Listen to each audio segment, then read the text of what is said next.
Abi bize hiçbir yardım yok şu anda. Bir üç ay maaşı var, başka bir şey.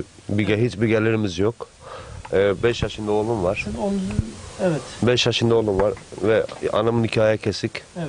Bu yüzden ben kendi fırıncıyım. Peki şu an raporu yüzde kaç? Raporu şu anda %69 verdiler. Eski rapor %55'ti. Eski raporu %55'ti. Şimdiki raporunu %69 verdiler ve ağırlık derecesi hayır yazıyor. Bu kadın kendi kendine bakabilir mi abi?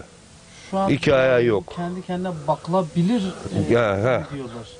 İşte o demek oluyor yani. %69 ağırlık derecesi hayır. Evet. Yani bunu 700 küsür lira bunu bakacak. Zaten 200 lira kira veriyoruz. Evet. Bir tek gözoda Yani aylık, 200 lira kira veriyorum. Aylık 200 lira kira veriyorum. Bunun elektriği suyu var. Aylık şu anda 200 lira mı veriyorlar? Aylık yok. Evet. Hayır, aylık ev kirası almıyoruz biz. Ev kirası da aylık, işte bunun aylığında veriliyor. Yani aldığımız parayı zaten evet. Yapılan yardım da Ev kirasını karşılıyor. kirasına gidiyor. Gördüğümüz kadarıyla şu anda eviniz de zaten oturulacak durumda değil yani. Siz bu kışın ne yaptınız yani? Kış boyunca Battaniyeler sarılıyoruz. İşte varsa bir iki odun sağdan solda toplarsak onları yakıyoruz. Bulamırsak öyle oturuyoruz. Siz ne iş yapıyorsunuz? Ben fırıncıyım abi. Fırıncıyım abi. Çalışabiliyor musun? Ben aşağı yukarı 1,5-2 senedir ben hanımın yüzünde çalışamıyorum. Çalışamıyorum. Çocuğum ufak. Hanım zaten kendini taşıyamıyor.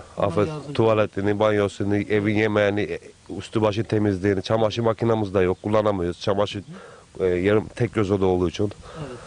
Evet. O yüzden yani ben bunlarla ilgileniyorum. İşe de gidemiyoruz. Evet. İşte o parayla, bunun aldığı parayla geçinmeye çalışıyoruz. Peki bu durumunuzu anlattınız mı? Yetkililere söylediniz mi? Yani durumu böyledir.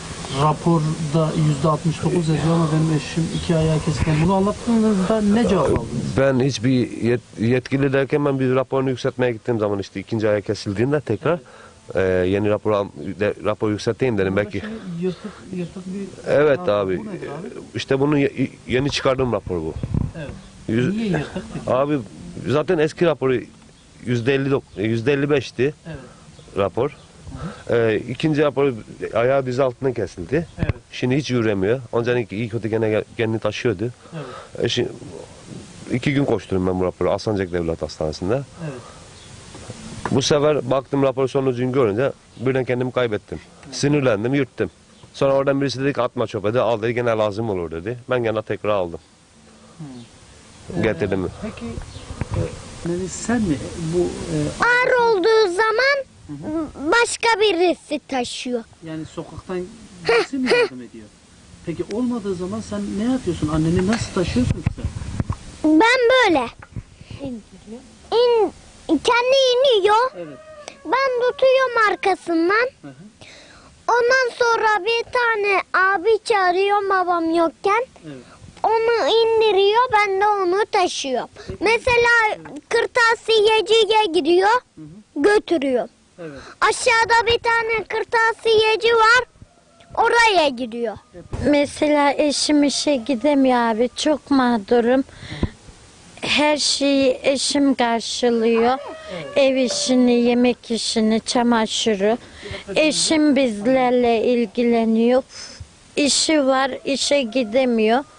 Yani ben de kendime bakamıyorum. Yetkililerden ne istiyorsun?